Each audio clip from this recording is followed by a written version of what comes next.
이미 겪어보셨겠고 이 시간까지 인생을 살아오면서 느끼셨겠지만 우리 성도들이 이 세상에서 주님의 영광을 위하여 끝까지 달려갈 길을 잘 가려고 하면 때때로 시련이 다가옵니다. 어려움들이 다가오죠. 그런데 우리가 자꾸 잊어버리고 있는 것은 하나님께서 예수님을 통하여 우리에게 구원을 허락하신 것은 사단 마귀를 물리치시는 성령의 능력이 있음을 보여주시기 위하여서 그렇게 우리를 구원하신 것을 때때로 우리는 잊습니다. 다시 말하면 저와 여러분들이 얼마든지 우리 안에 내주하시는 성령님을 힘입고 물리칠 수 있는데도 불구하고 자꾸만 잊어버리고 그저 뒤로만 물러가기 때문에 문제가 더 어려워지는 것이에요. 하나님께서 우리에게 허락하시는 시련은 우리 편에서 보면 시험이 될 수 있습니다. 하나님 편에서는 우리에게 트라이얼을 주시지만 그것이 당하는 우리 입장에서 보면 때때로 그것이 테스트로 그렇게 나타날 수가 있습니다. 학생이 학교를 다니면서 꼭 시험을 치지요. 시험 안 치는 학교는 없습니다. 시험을 쳐야 그래야 그 학생의 실력이 어느 정도 되는가를 알 수 있고 그 능력을 알 수가 있죠. 그래서 시험 준비가 잘 된 학생들이 시험을 치면 좋은 성적을 거두게 됩니다. 그래서 오히려 시험이 그 학생에게는 좋은 기회가 되는 것이죠. 그러나 공부를 하지 않은 학생은 시험이 부담만 되고 어렵기만 하는 것입니다. 마찬가지로 우리에게 때때로 다가오는 시련은 우리가 하나님 앞에 믿음이 있는가,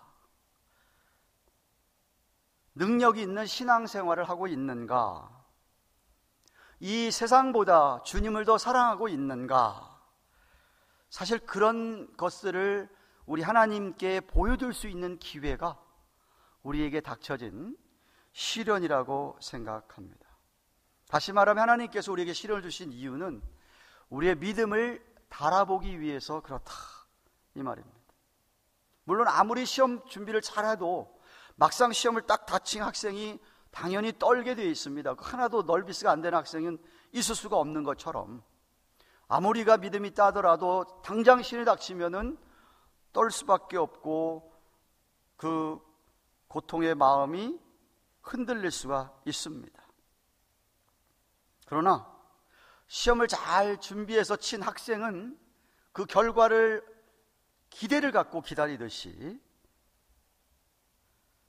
우리의 인생의 시련도 정말 우리가 믿음으로 받아들이면 이것 때문에 주어질 좋은 결과, 그 좋은 결과를 기대하고 기다리고 기도하게 되어 있다 이 말입니다.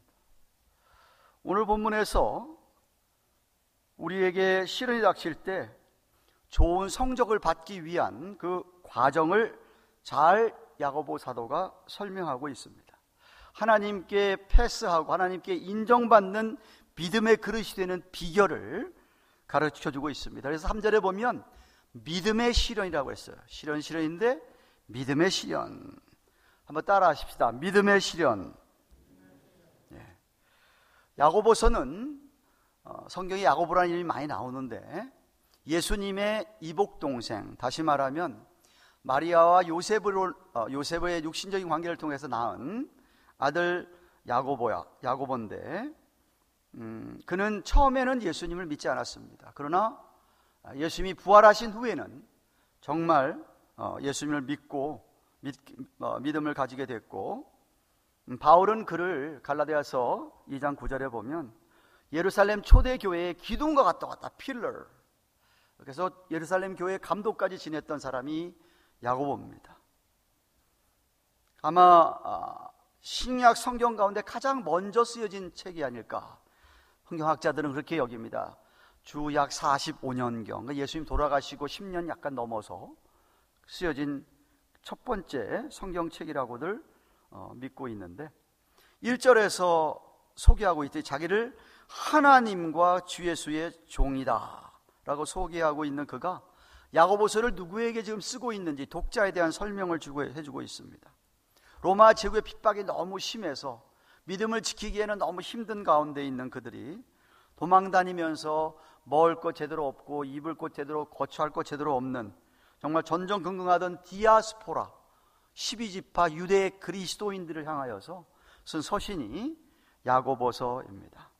그들로 하여금 그런 어려운 가운데 있지만 그들을 위로해서 그들의 믿음과 행위가 일치하도록 그렇게 권면하는 그러한 서신이 야고보서입니다. 그렇게 1절에서 12지파에게 그렇게 문안 인사를 한 후에 시련을 만난 디아스포라 성도들에게 야고보 사도는 성령인도로 첫째 어떻게 권면하냐 하면 시련이 닥칠 때 기쁘게 여기라라고 합니다. 2절 말씀 보십시오. 내 형제들아 너희가 여러 가지 시험을 만나거든 온전히 기쁘게 여기라고 합니다. 아니 어떻게 시련이 다가오는데 고통을 받고 있는데 그것을 기쁘게 여길 수가 있습니까? 물론 위선적으로 내가 고통 중에 있으면서도 괜찮은 척, 행복한 척 그런 것을 지금 얘기하는 것 아닙니다. 지금 아프고 힘든데 그걸 감추면서 그런 척하라는 말씀은 아닙니다. 다만 믿음의 시련이니까 믿음을 가지고 그 다가온 시련을 생각을 바꾸어서 consider it pure joy. 그것을 정말 순수한 기쁨으로 여겨라 라고 얘기하는 말씀은 무슨 얘기냐? 다가온 시련을 회피하지 말아라. 믿음으로 정면 돌파해라. 이런 뜻입니다. 적극적으로 내게 다가온 시련을 받아들여라. 이런 말입니다. 내가 적극적으로 받아들이기 때문에 무사람들이 생각할 때 저 사람 참 그러네. 다른 사람은 그거 시련 닥치면 그냥 디프레스 되고 다운되고 눈물 콧물로 살며 완전히 세상 다 망한 것처럼 살아가지만 신자들은 성도들은 그 시련을 만났을 때 믿음으로 받기 때문에 얼마든지 적극적으로 믿음으로 돌파하려는 기꺼이 내가 그 시련을 받아들이려고 하는 그런 애티튜드 때문에 자세 때문에 아니 더 나아가서 이 시련 후에 다가올 결과를 기대하면서 기쁘게 여겨라 하는 것입니다. 오해하지 마셔야 할 것이 오늘 본문 2절에서 얘기하는 이 기쁨이라고 하는 것은 세상 사람들이 얘기하는 행복과는 다른 겁니다. It's not happiness. joy라고 하는 말, 카리스라는 말, 은혜라는 말에서 나온 말이에요. 그 기쁨이라는 것은 감정이 아니에요. 행복은요, 사람들이 행복하게 느끼는 것은 환경이 그렇게 가져다 주는 겁니다. 환경이. 그 사람의 주어진 환경이 너무 좋을 때 사람은 해피한 필링을 갖게 되어 있습니다. 그런데 기쁨은 그런 게 아니에요. 환경을 초월해서 환경과 관계없이 시련에 부딪혔지만 내 마음에 하나님이 허락하여 주시는 평안, 그 가운데서도 즐거움, 그것을 말하는 것이에요. 그래서 3절 4절에 하실 말씀 보십시오. 이는 너희 믿음의 시련이 인내를 만들어내는 줄 너희가 알미라. 인내를 온전히 이루라. 이는 너희로 온전하고 구비하여 조금도 부족함이 없게 하려 함이라. 다시 말하면 이 시련을 통과한 나의 모습이, 이 시련을 통과한 성도의 모습이 온전한 모습으로, 조금 더 부족함이 없는 모습으로 드러나게 되기 때문이다. 시련을 통하여서 토기장이 되신 하나님께서 아름다운 그릇을 빚어가듯이 그렇게 우리를 더욱 온전한 성도로, 성숙한 성도로, 하나님께서 원하시는 모습으로 우리를 만들어 가시고 빚어 가시려고 허락하신 그런 시련으로 알기 때문에, 그래서 얼마든지 기쁘게 맞는다, 이 말입니다. 우리 예수님께서 십자가에서 돌아가시기 전에 제자들을 위해서 간절히 기도한 내용이 요한복음 17장에 기록되어 있습니다. 17장 전장이 제자들을 위한 기도입니다. 근데 예수님께서 자기가 이제 곧 십자가에 돌아가실 텐데, 제자들과 떠날 텐데, 제자를 위해서 기도하실 때에 제자들이 이 세상에서, 이 세상을 떠나서, 이 세상을 회피해서 그렇게 살으라고 기도하지 않으셨어요. 이 세상에 속해져서 이 세상 속에서 온갖 시련을 당하면서도 거룩하게 살도록, 그런 시련 속에서 하나님이 지켜주시는 것을 경험할 수 있도록, 그것을 위해서 예수님이 기도하셨어요. 무슨 얘기냐면, 시련 자체를 없어주기 위해서 기도한 게 아니라, 세상 속에서 살아가면서 얼마든지 우리가 시련을 당할 수 있지만 그 가운데서도 더욱 거룩해진 모습으로, 더욱 성숙한 믿음의 모습으로, 더욱 하나님 앞에 온전한 모습으로 하나님께서 지키셔 주시기를 위해서 예수님께서 기도하셨다, 이 말입니다.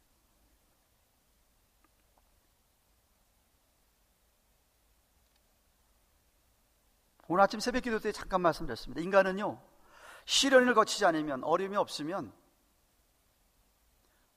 교만이 사라지질 않아요. 인간은 늘 교만하게 되어 있는데, 하나님께서 우리에게 시련 주셔서 자꾸만 우리 속에 있는 교만을 물리치도록,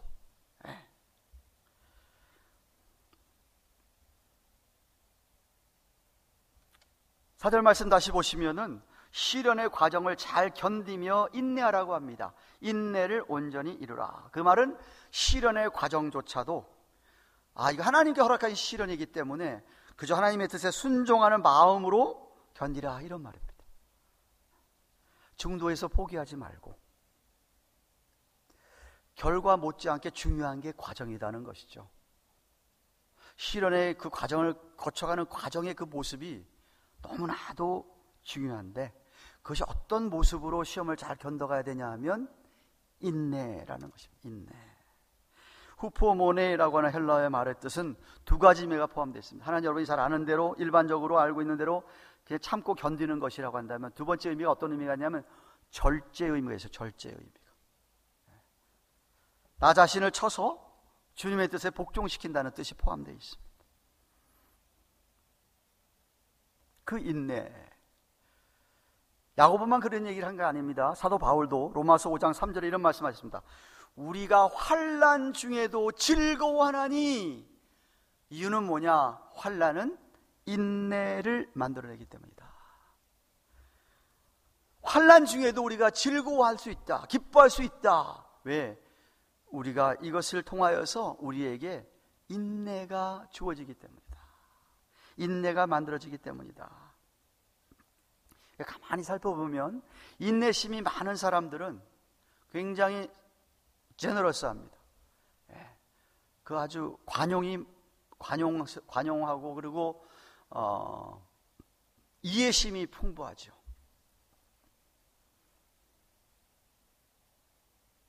그런데 반대로 아주 꽉 막힌 사람, 이해심이 부족한 사람은 인내하지 못합니다. 참지를 못합니다. 그래서 저와 여러분이 주님으로부터 배워야 될 성품 하나가 뭐냐 하면 이 관용이에요. 제너러스한 거예요. 카인드한 거예요. 젠틀한 거예요.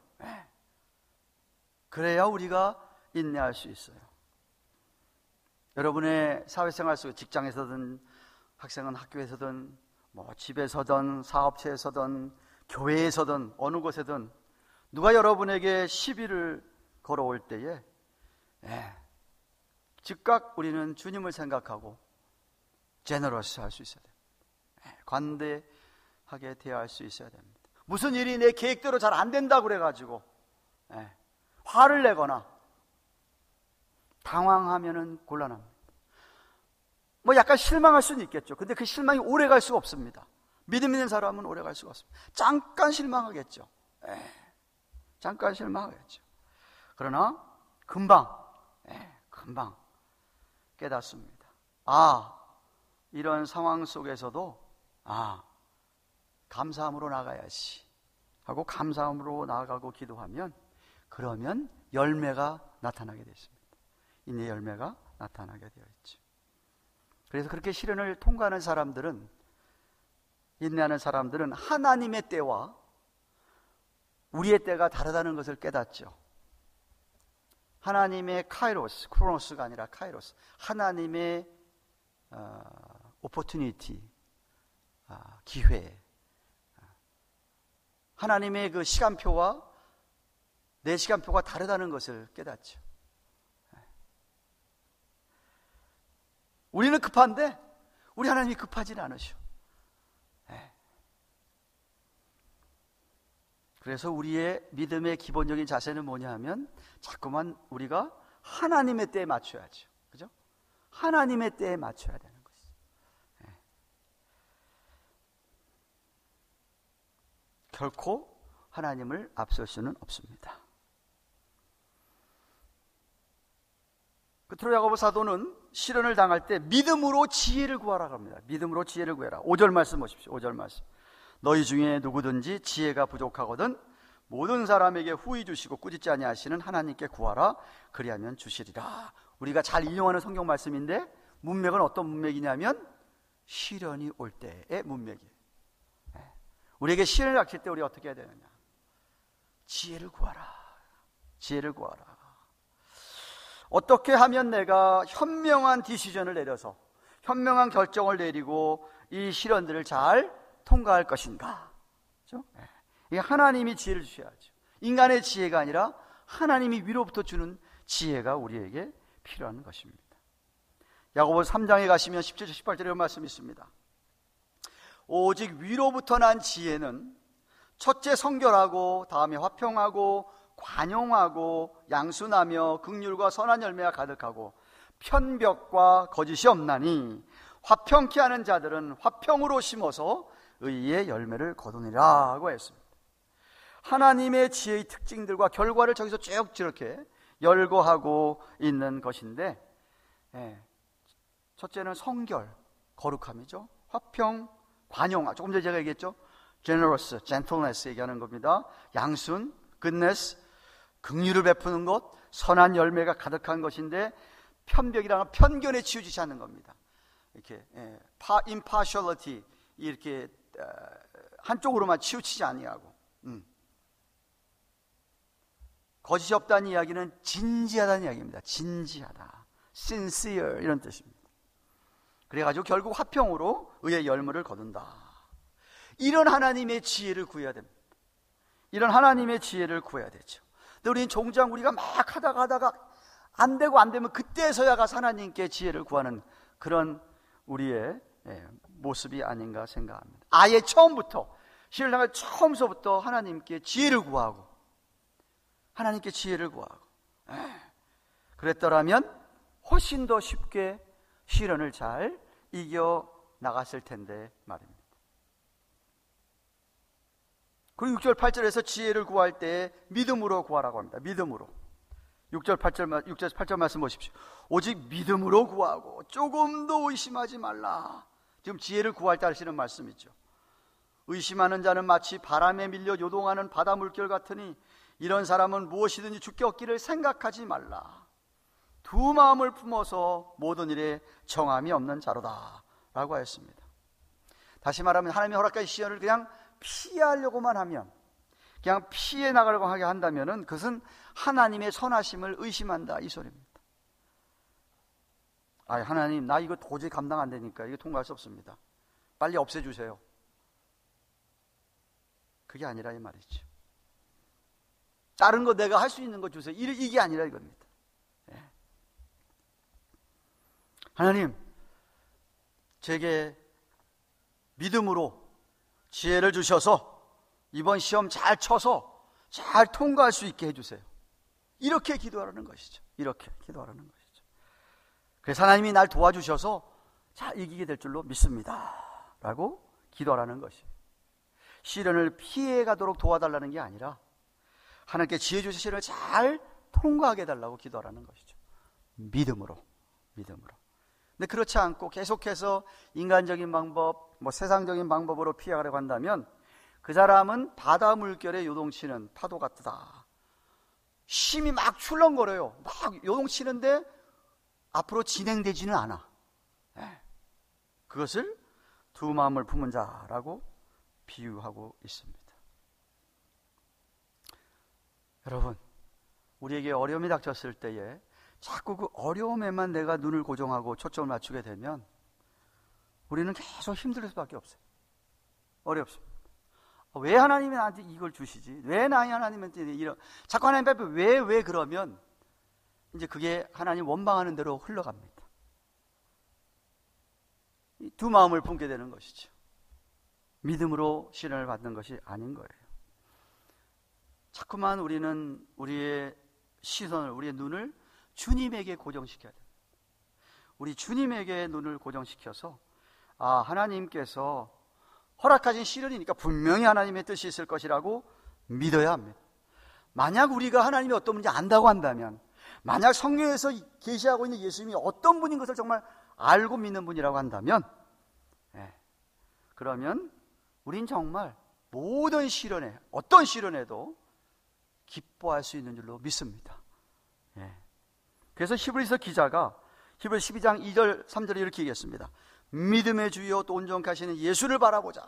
저는 그 앞에 있는 즐거움을 위하여 십자가를 참으사 부끄러움을 개의치 아니하시더니 하나님 보좌 우편에 앉으셨는데 너희가 피곤하여 낙심치 않기 위하여 죄인들이 이같이 자기에게 거역함을 참으신 자를 좀 생각하라 그랬잖아요. 저 보세요. 저 성경절 보시면 예수님도 십자가가 얼마나 고통스러운 건지 아셨어요. 그러니까 마가복음에 보시면은 이 잔을 내게서 좀 물러가게 해달라고, 너무 힘들으니까. 예수님 정말 우리 인간, 우리 하는 거 좋게 막 기도했는데 예수님은 거기서 끝난 게 아니죠. 그 다음에 하나님의 뜻이면 받겠습니다 한 이유가 뭔지 아세요? 그 다음에 나오는 거예요. 그 앞에 있는 즐거움. 3일 후면 자신이 부활할 것을 아신 거예요. 믿으신 거예요. 그러니까 참을 수 있었던 것이죠. 그래서 부끄러움을 개의치 않으셨다고 얘기하잖아요. 우리 예수님도 마찬가지였어요. 만약에 우리가 시련이 닥칠 때에 시련 뒤에 계신 우리 하나님, 시련 후에 내게 주어질 결과, 그런 것들에 소망을 두고 주님에게 초점을 맞추면, 그러면 정말 그 사람은 한 마음을 품어서 모든 일에 정함이 있는 자라고 성경이 얘기하는 것이죠. 근데 그렇지 않으면 그 사람은 두 마음을 품어가지고 모든 일에 정함이 없는 그런 사람이다 라고 성경이 얘기합니다. 사랑하는 가든교회 교우 여러분, 우리 인생께서 만난 시험을 그 사람이 어떻게 대하는가 보면 그 사람의 믿음이 어떤지를 알 수가 있습니다. 트루 컬러가 나오는 것이죠. 그때 믿음이 없는 사람은 그런 시련이 오고 시험이 오면 하나님을 원망하면서 인간적인 방법으로, 세상적인 방법으로 문제를 해결하고 합니다. 그러나 믿음 있는 사람은 특별한 뜻이 있어서 주어진 줄 알고 더욱더 주님께 가까이 나아갑니다. 주님에게 눈을 고정시킵니다. 어떤 분 이렇게 질문할 수 있겠죠. 아이, 목사님, 내가 만난 시련이라고 하는 게 정말 하나님이 주신 시련인지 아니면 내가 만들어낸 시험인지 어떻게 압니까? 근데 오늘 본문이 얘기하는 시련은 우리 인간의 내적인 그런 유혹에서 오는 그런 템테이션, 그런 것과는 다른 겁니다. 이제 다음번에 제가 그 다음 단락에서 보겠지만 1장 13, 14절 이런 말씀입니다. 사람이 시험 받을 때 내가 하나님께 시험 받는다고 생각하지 말아라. 하나님은 악에게 시험을 받지도 아니하시고 친히 아무도 시험하지 아니하시느니라. 템테이션 얘기하는 거예요. 오직 각 사람이 템테이션 받는 것은 자기 욕심에 끌려서 미혹됨이니 라고 했습니다. 다시 말해 하나님께서 여러분을 시험하셔가지고 죄에 빠지게 하시는 분은 결코 아니라는 이야기죠. 그런 분은 아닙니다. 우리 하나님. 그건 아닙니다. 오늘 본문의 시련이라고 하는 것은 우리가 외적으로 당하는 여러 가지 외적인 어려움을 말하는, 물론 내가 마음의 이 템테이션 때문에 내가 죄를 지어서 어려움이 찾아올 수도 있겠죠. 근데 그거 얘기하는 게 아닙니다. 이거는 외적인 것을 얘기하는 거예요. 갑자기 경제적인 어려움이 막 우리 가정에 닥쳤다라든지, 육체적으로 질병에 걸렸다든지, 아니면은 자꾸 사람들이 그냥 외부 사람들이 또는 가까운 사람들이 자꾸만 나를 갖다가 괴롭히는, 말로 괴롭히거나 힘들게 하는 이러한 시련들을 말하는 것이에요. 살다 보면 그런 일 다 생기잖아요. 그죠? 네. 다시 말하면 하나님께서 우리의 믿음을 달아보려고 주시는 이건 트라이얼이다, 그런 말씀입니다. 그래서 이런 경우에 우리가 어떻게 잘 이겨내는지를 살펴보았습니다. 첫째는 시련이 우리에게 닥치면 온전히 기쁘게 여기라 그랬습니다. 따라 하십시다. 온전히 기쁘게 여기자. 어떻게? 이 시련 후에 다가올 좋은 결과를 기대하면서, 이거 지나면 분명히 좋은 것이 있을 것이다, 하나님의 뜻이 있으니까. 이런 시간들 지나면 하나님이 나를 갖다가 더욱 성숙하고 온전한 그리스도인으로 변하게 하셔 주셔서, 그거 생각하니까 내가 지금 어렵지만 기쁘게 여긴다, 이 말이죠. 기쁘게 여긴다. 그러면서 어떻게 되든지 잘 참고 견디라고 그랬습니다. 인내를 온전히 이루라고 했습니다. 하나님의 절대 주권을 믿고 선한 뜻이 있음을 확신하고 나를 쳐서 주께 복종시켜라, 그런 뜻이라고 그랬습니다. 절제하면서, 그죠? 그리고 이런 시간들 잘 이겨내도록 믿음으로 기도해라. 무엇을 위해서 기도해라? 지혜를 위해서. 하나님이 주실 지혜를 가지고 이 시간들을 내가 잘 통과하고 올바른 결정 내려서 이겨나가도록 기도해라, 믿음으로. 그러면 생각지도 못한 놀라운 지혜, 인사이트를 주셔서 이런 시련들을 이겨나가게 하실 것이다. 오늘 성경 말씀의 썸머리입니다. 제발 빅픽처, 큰 그림을 보십시오. 큰 그림. 눈앞에 거 가지고 자꾸 그러지 마시고 이후에 있을 큰 빅픽처를 보시면서 자꾸 왜라는 질문보다는 무엇을이라는 질문을 해야 돼요. why가 아니라 what do you want from me, Lord? 주님, 내게 지금 뭘 원하시는 것이죠? 하고 자꾸만 하나님께 그것을 물으셔야 됩니다. 그리고 지혜를 구하셔야 됩니다. 만약 저와 여러분들이 조금 더 흔들리지 아니하고 시련 속에서도 어떤 경우에도 우리 주님에 대한 사랑, 하나님의 사랑이 변치 않는다고 한다면,